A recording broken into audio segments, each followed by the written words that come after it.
अगला पॉइंट आता है हमारा इक्विवेलेंट पाइप। एक कंपाउंड पाइप को हम इक्विवेलेंट पाइप तभी कहेंगे अगर इस कंपाउंड पाइप में से उतना ही डिस्चार्ज फ्लो हो रहा हो जितना डिस्चार्ज इस गिवन पाइप में फ्लो हो रहा है, और इसके थ्रू जो डिस्चार्ज ये हेड लॉस होगा, कंपाउंड पाइप के थ्रू जितना हेड लॉस होगा उतना ही हेड लॉस इस गिवन पाइप के थ्रू होना चाहिए, तभी हम इन दो पाइप्स को आपस में इक्विवेलेंट कहते हैं। एक गिवन पाइप कंपाउंड पाइप के बराबर है, यानी इसके इक्विवेलेंट तभी है जब इसमें इन दोनों में कंपाउंड पाइप और इक्विवेलेंट पाइप में क्या होना चाहिए, डिस्चार्ज सेम और हेड लॉस सेम। ये हमारे पास एक कंपाउंड पाइप है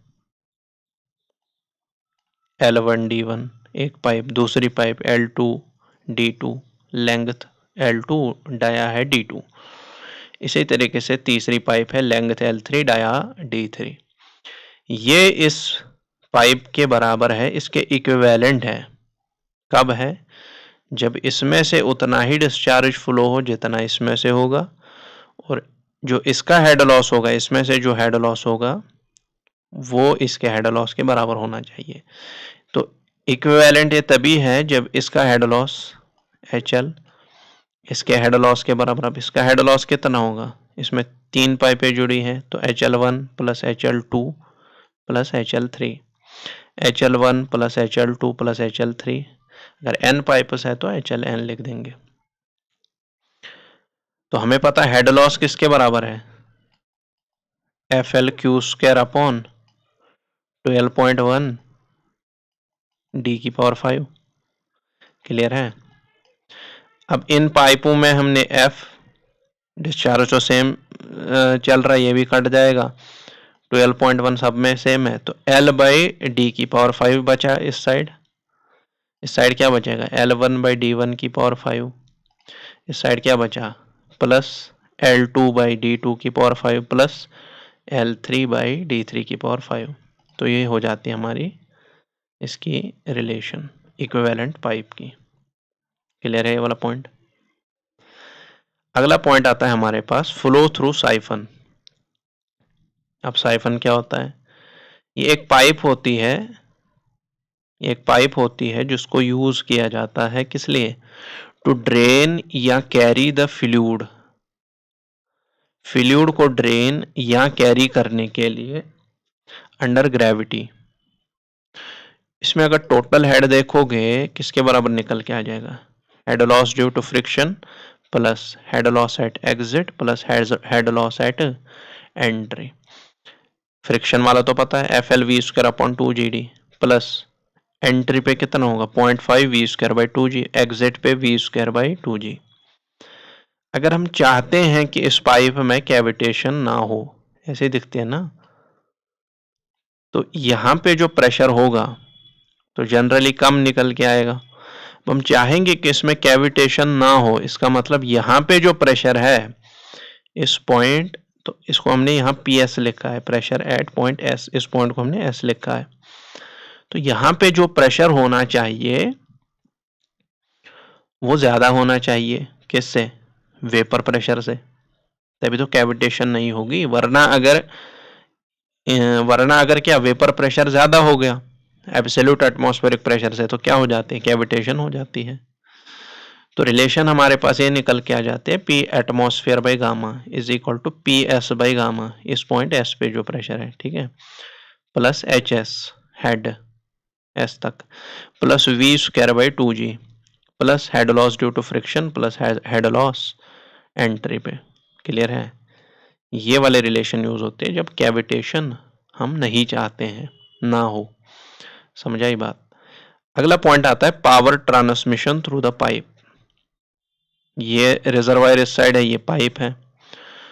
तो यहां पॉइंट 1 पे अगर हम पावर देखें, पावर इज इक्वल टू गम क्यों है, पावर इज इक्वल टू गम क्यों है, पावर है तो गम क्यों है।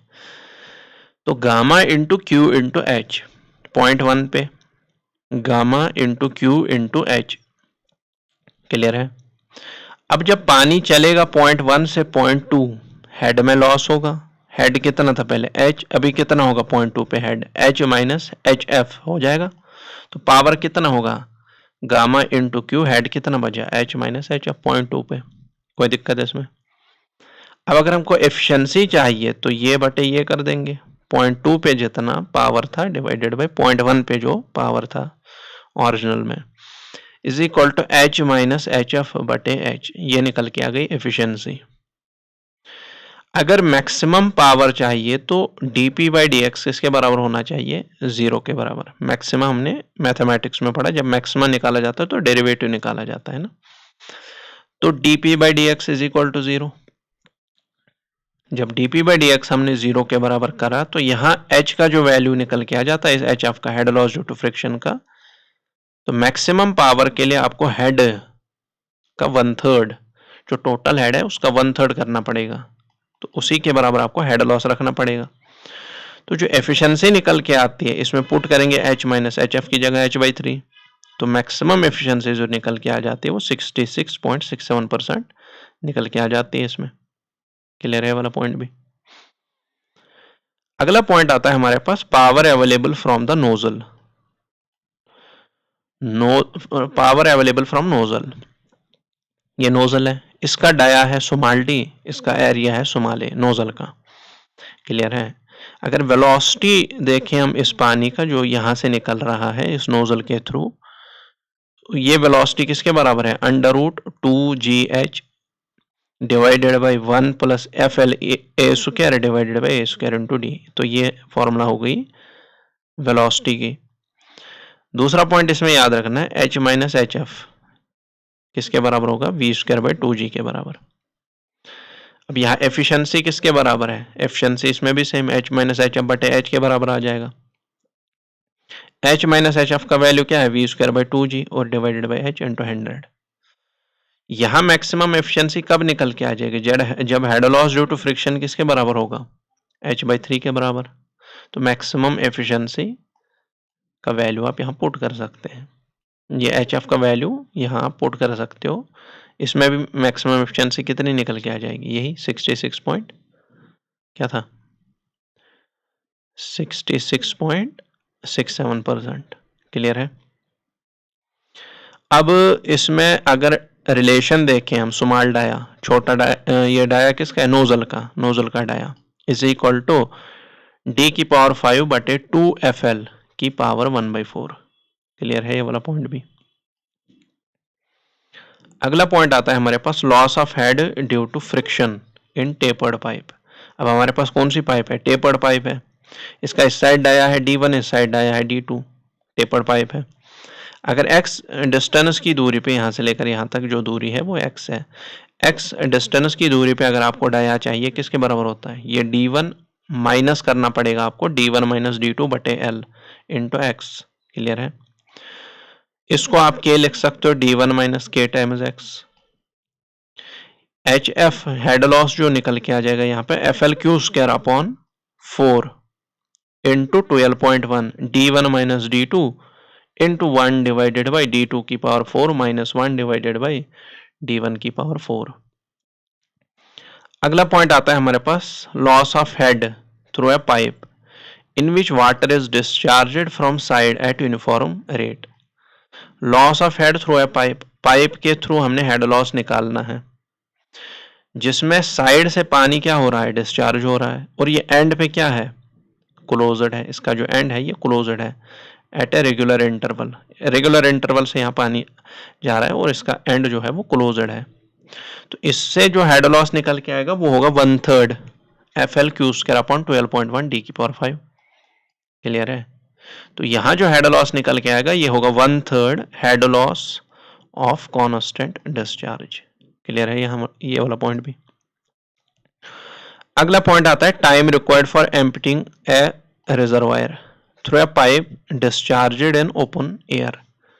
कितना टाइम लगेगा एक रिजर्वायर को खाली करने में, किसकी हेल्प से, एक पाइप की हेल्प से जिसको डिस्चार्ज किया गया कहाँ, जिस पानी को फिर डिस्चार्ज किया गया ओपन एयर में।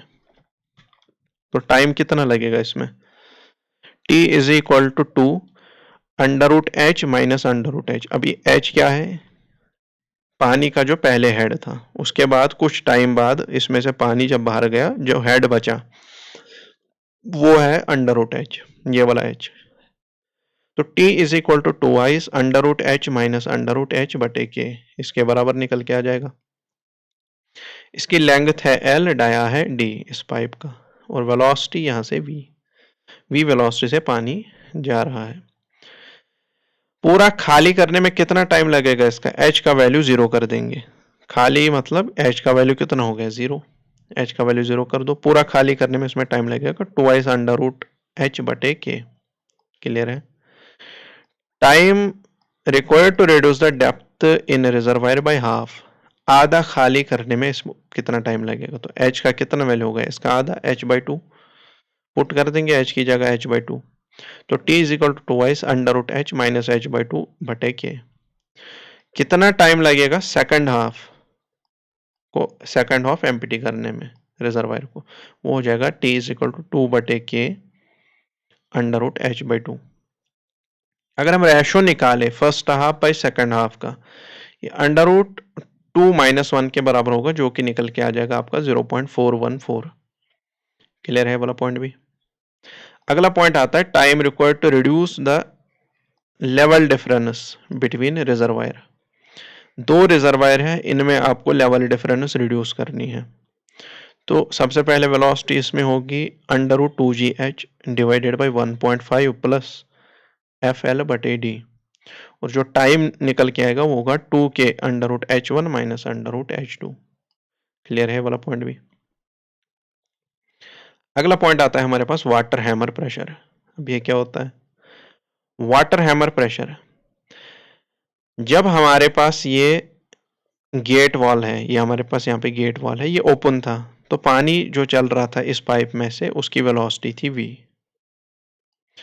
उसके बाद हमने इसको सडनली क्लोज कर दिया, गेट वॉल को हमने सडनली क्लोज कर दिया। इसमें पानी चल रहा था, सडनली आपने क्लोज कर दिया, यहाँ इसका जो मोमेंटम है पानी का वो डिस्ट्रॉय हो जाएगा, मोमेंटम हो गया डिस्ट्रॉय। जब मोमेंटम डिस्ट्रॉय हुआ, यहाँ डेवलप हो जाती है हाई प्रेशर वेव, इस तरीके से यहाँ डेवलप हो जाती है हाई प्रेशर वेव, जो चलती है किस स्पीड से, जितनी स्पीड साउंड की होती है उसी स्पीड से वो चलती है।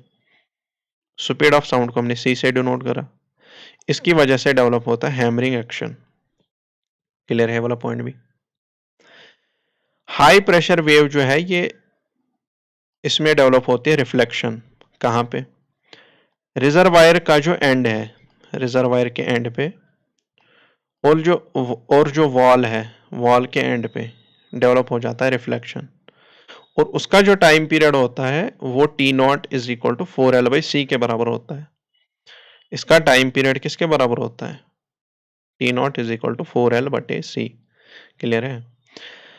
अगर ये पाइप जो हुई जिसमें ये हैमरिंग हो रही है, अगर ये पाइप रिजिड हुई तो जो स्पीड साउंड की होगी अंडर रूट के बटे रो के बराबर होगी, और अगर ये पाइप इलास्टिक हुई तो इसमें जो C का वैल्यू होगा अंडर रूट के बटे रो, और एक फैक्टर इसके साथ मल्टीपल में है 1 divided by 1 plus D divided by T into K divided by E की पावर 1/2।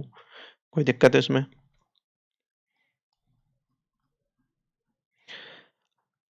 ये जो क्लोजर है हमने करा, ये क्लोजर आपका या तो रैपिड हो सकता है या फिर स्लो क्लोजर हो सकता है। अब रैपिड क्लोजर कब होगा, अगर क्रिटिकल टाइम जो है वो ज्यादा हुआ, किससे, T से, यानी हमारा टाइम जो है कम है किससे, क्रिटिकल टाइम से। अब क्रिटिकल टाइम क्या है, ये क्रिटिकल टाइम T0/2 के बराबर होता है। अब T0 क्या था, अभी जो निकाला 4L/C, 4L/C, इसका मतलब आधा है तो 2L/C हो जाएगा। क्लियर है, 2L/C। अब जो हैमरिंग प्रेशर होगा rho into C into delta V के बराबर होगा। अब जो ये डेल्टा V है ये V2 माइनस V1 के बराबर है। अगर आपने सडन ये क्लोज कर दिया कंप्लीटली वॉल को क्लोज कर दिया कंप्लीटली, जो V2 का वैल्यू है 0 हो जाएगा। ये वॉल से पहले जो वेलोसिटी थी वो V1 थी, वॉल के बाद अगर आपने कंप्लीटली क्लोज कर दिया फिर पानी की वेलोसिटी कितनी बचेगी? कुछ नहीं बचेगी ना। जब आपने वॉल को क्लोज कर दिया कंप्लीटली, पाइप स्टॉप हो गई, वेलोसिटी पानी की कितनी है फिर? V2, जो कि 0 के बराबर आ जाएगी। तो हैमरिंग प्रेशर किसके बराबर होगा? माइनस रो इंटू सी इंटू V1। क्लियर है ये वाला पॉइंट? तो स्लो क्लोजर दूसरा है, इसमें क्रिटिकल टाइम क्या था? ज्यादा था, इसमें क्रिटिकल टाइम कम है। किससे? टी से। इसमें क्या रिलेशन है? P H S by P H R is equal to T C by T.